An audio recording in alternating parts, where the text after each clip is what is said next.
Olá, meus amigos e irmãos, tudo justo e perfeito? Dando continuidade na playlist História da Maçonaria no Mundo, estaremos falando sobre um rito maçônico pouco conhecido, a maçonaria carbonária. Rito esse que deve ser tema de estudo de todos os estudantes das ordens iniciáticas. Eu sou Luciano Souza e hoje nós vamos para mais um.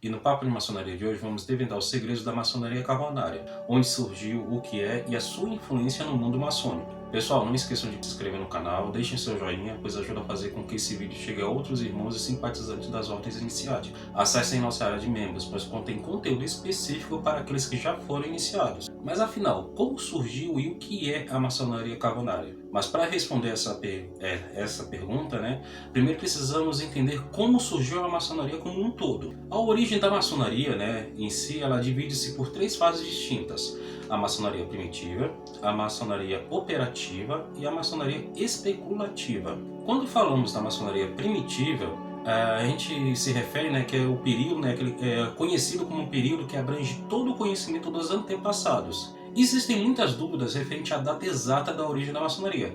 Há quem diga que ela pode ter nascido logo nas primeiras civilizações, outros historiadores tentam procurar explicação na magia, no ocultismo, nas crenças primitivas, e há aqueles que acreditam na origem da maçonaria, que a maçonaria veio através do sistema filosófico e doutrinário. Porém, a tese mais aceita pelos historiadores é de que a maçonaria moderna é herdada dos antigos construtores das igrejas e catedrais, as construções de ofício, que tinham uma forte influência da igreja na Idade Média. Devido à imprecisão dos dados obtidos referente ao seu nascimento, surge uma série de especulações. Tem até aqueles que acreditam que tenha nascido na Mesopotâmia, e até quem afirma que o Templo de Salomão tem assinatura maçônica. O que de todo não está errado, uma vez que pedreiros construíram o templo. Devido a toda essa especulação, acabou por levar ao pensamento de que a maçonaria tenha desde sua origem, a envolver-se em misticismo. Mas o que de fato existe é a adoção de princípios e filosofias milenares que viriam a ser adotadas por instituições como as guildas da Inglaterra, França e Alemanha,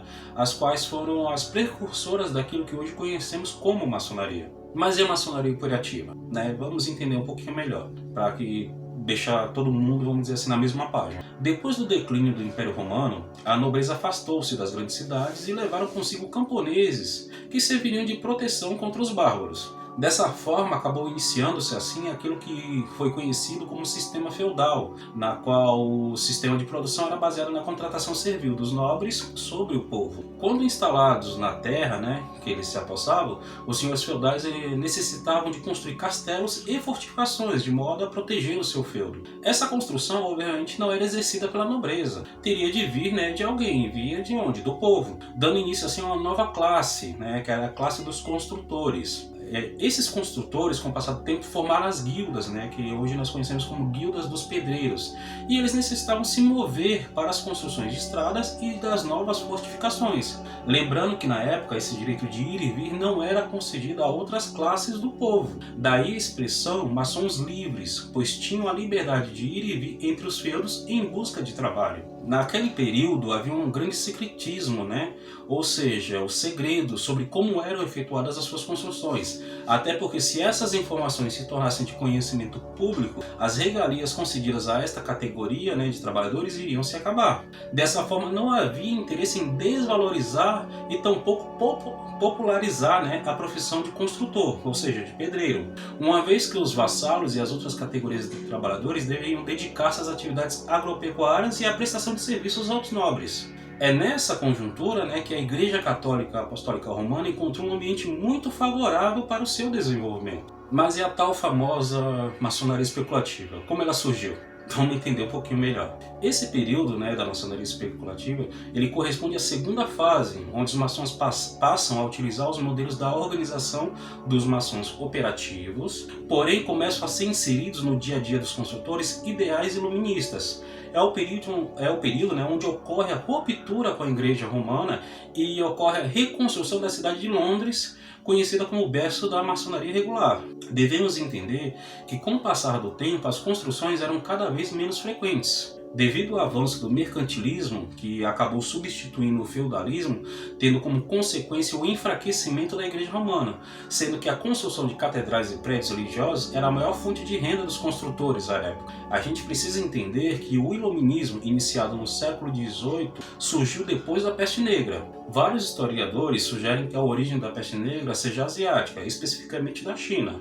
A sua inserção na Europa teria ocorrido por meio de caravanas comerciais que se dirigiam, para cidades portuárias do mar Mediterrâneo, como Gênova e Veneza, nas quais havia intensa atividade comercial e grande concentração demográfica. Porém, outros autores alegam que a peste negra ganhou mais força na Europa devido à forte influência da Igreja. Segundo eles, os gatos começaram a ser hostilizados e exterminados graças à influência da Igreja, que acusava de bruxaria qualquer um que fosse visto na companhia de um gato. Como os principais agentes transmissores da doença eram os ratos e as pulgas, que se proliferavam com facilidade tanto nas cidades quanto nos vilarejos menores, em razão das condições precárias de higiene, sem seus predadores naturais, os gatos, acabou proliferando-se os ratos e as doenças. Dessa forma, a peste negra matou milhares de pessoas em todo o mundo, sobretudo na Europa, que defendia e tinha como princípio a razão. Daí um dos motivos dos iluministas serem contrários à intervenção da Igreja em assuntos do Estado. A maçonaria especulativa regular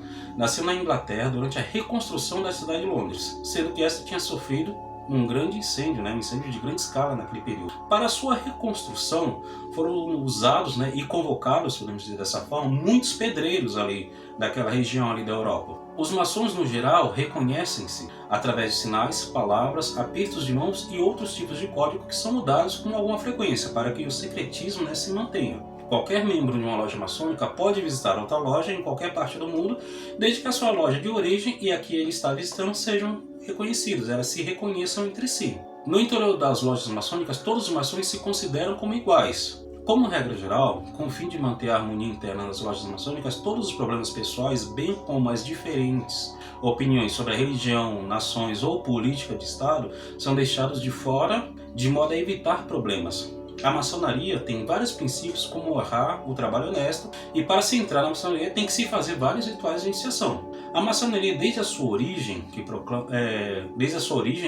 ela proclama a existência de um princípio criador, que pode ser acessível a todos os homens com diferentes religiões e opiniões políticas. Os ensinamentos maçônicos, realizados através de símbolos e de alegorias universais, induzem os seus adeptos a dedicarem-se à felicidade e no caso, à sua própria felicidade e de seus semelhantes. Não porque a razão e a justiça lhe impõem esse dever, mas porque o sentimento de solidariedade é qualidade inata e faz deles os filhos do universo e os amigos de todos os homens. Mas e a maçonaria carbonária? O que tem a ver com isso? Então, eu citei esses itens referentes à maçonaria para que vocês possam entender um pouquinho das contradições e conciliações junto à maçonaria carbonária. E vamos lá, vamos entender a origem da carbonária primeiro. A carbonária é uma sociedade secreta de caráter político e religioso. Ela exerceu a sua principal atividade desde o fim do século XVIII, data onde nasceu oficialmente, até meados do século XIX. A sua atividade foi exercida principalmente na França, Itália e Portugal. Os seus membros chamavam-se carbonari, carvoeiros. E diferente dos maçons, que se tratam como irmãos, os carbonários se tratavam por primos e usavam expressões próprias para se comunicar. A ação era de combate à Igreja Católica e à tirania, e tinham como objetivos conquistar a liberdade e a perfeição humana. Os seus filiados eram obrigados a possuir uma arma com cartuchos, um revólver. Nessa sociedade, os membros estavam organizados por hierarquia. As suas reuniões eram em lugares denominados como choças, barracas e vendas. Aqui eu coloquei por ordem de importância, tá? Só para vocês terem uma noção. Mas quais eram os princípios da carbonária, Bem, então vamos lá, para vocês poderem entender. A carbonária é uma associação independente que procura intervir diretamente na defesa dos interesses econômicos, sociais e culturais dos indivíduos. A prática desta aliança baseia-se nos problemas concretos e nos interesses imediatos dos indivíduos. A sua ação visa simultaneamente a melhoria do quadro do sistema social vigente, das condições de vida de todos os explorados e a emancipação dos indivíduos. A carbonária pratica e defende a união livre e solidária dos indivíduos. a utilização do método da ação direta e o recurso à arma da solidariedade constituem dois aspectos essenciais da prática da Carbonária. A Carbonária é uma associação internacional, defende a existência de uma solidariedade prática entre os indivíduos e povos de todo o mundo. Na Carbonária não existem funções deliberativas ou executivas, nem representantes eleitos ou cargos remunerados. Existem sim órgãos com funções de relacionamento e organização que são revogáveis a qualquer momento. A Carbonária baseia-se nos princípios do federalismo anarquista e rejeita qualquer tipo de coação ou imposição. A Carbonária não tem qualquer ajuda financeira de entidades exteriores. As suas receitas são donativos dos seus membros ou, como posso dizer, simpatizantes. A Carbonária baseia-se no princípio da responsabilidade individual. A Carbonária procura estabelecer alianças com outras organizações revolucionárias, indivíduos e coletivos afins,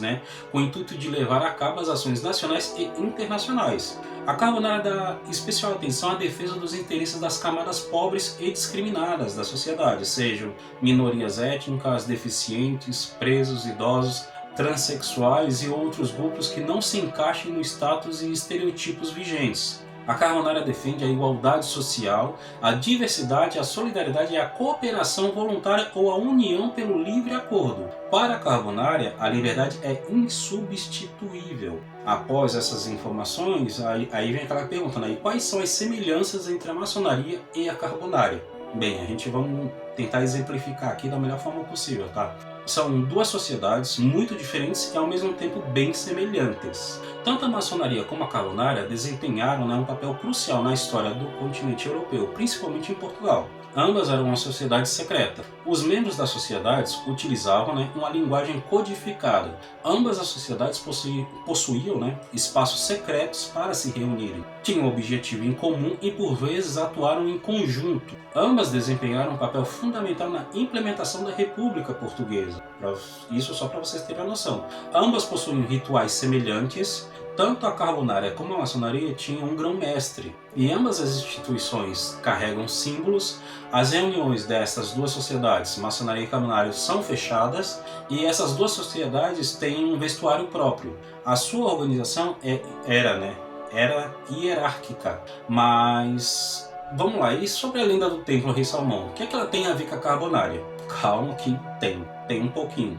Não é aquilo que a gente vê dentro da maçonaria, porém tem uma pequena ligação sim. Bem, alguns autores consideram a Carbonária como instituição independente da maçonaria, outros um braço armado da maçonaria, dos pedreiros medievais na época do período medieval. Para alguns, o carbonarismo, propriamente dito, nasceu no século XIX com base nas lembranças dos mitos e ritos evocadores da mãe simbólica de todos os bosques, a floresta do Líbano, cujos cedros forneceram madeira para construir o Templo de Salomão. Segundo as lendas, além de pedras, eram enviadas ao templo madeira esculpida para ajudar na sustentação do templo. Desta forma, além de trabalhadores da pedra na construção, também existiam os trabalhadores da madeira, os quais que teriam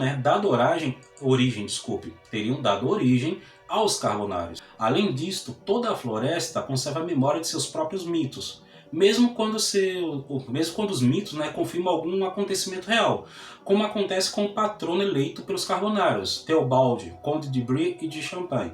Conta a lenda que Teobaldo renunciou aos seus privilégios para se fazer eremita numa floresta, no qual conviveu com carvoeiros que lhe transmitiram os segredos da fabricação do carvão, ofício pelo qual ele viveu até o fim de seus dias. Teria sido assim um dos primeiros carbonários, do carvão. Após longas peregrinações, instalou-se na Itália, onde recebeu as ordenações do bispo de Vicenza, e de Deus ele recebeu o dom do milagre. Segundo consta, o Papa Alexandre II o teria canonizado. Os carvoeiros se tratavam por bons primos, assim como também consideravam os outros habitantes da floresta, os fendedores ou rachadores, se preferirem, para os quais também a madeira era a matéria-prima, fórmula que se mantém entre os carbonários dos nossos dias. É de certo que o estudo da Carbonária tem muito a agregar para os maçons. A origem da Carbonária, origem da Carbonária, nome dado à Fraternidade Carbonária Universal e aos seus filiados carbonários, também conhecida como Maçonaria Florestal, por ter sido fundada pelos carvoeiros de Hanover, como associação de defesa e de ação contra os agressores, assaltantes e opressores da sua classe. Lembra que eu falei que eles usavam armas? Devido a isso. Constituída no último quartel do século XV, embora tendo ascendência de muitos séculos anteriores, só veio a entrar na história como organização de caráter político após a Grande Revolução Francesa. Na Itália adquiriu a fama de ser violenta e sanguinária, e foi até introduzida na França por ordem de Napoleão Bonaparte, mas não demorou muito em converter-se na mais poderosa força oposicionista, lutando contra ele na França, na Áustria, na Espanha e em Portugal. O nome de maçonaria florestal veio depois que irrompeu na Itália e na França a maçonaria, porque os maçons a propagavam e protegiam. Florestal porque as iniciações de seus membros lembram as dos antigos carvoeiros de Hanover, então realizadas nas florestas mais densas, a coberta das vistas estranhas. Como em quase toda parte, também em Portugal, a Carbonária foi muitas vezes uma associação paralela à maçonaria, embora nem todos os maçons fossem carbonários. É uma sociedade secreta, essencialmente política, contrária do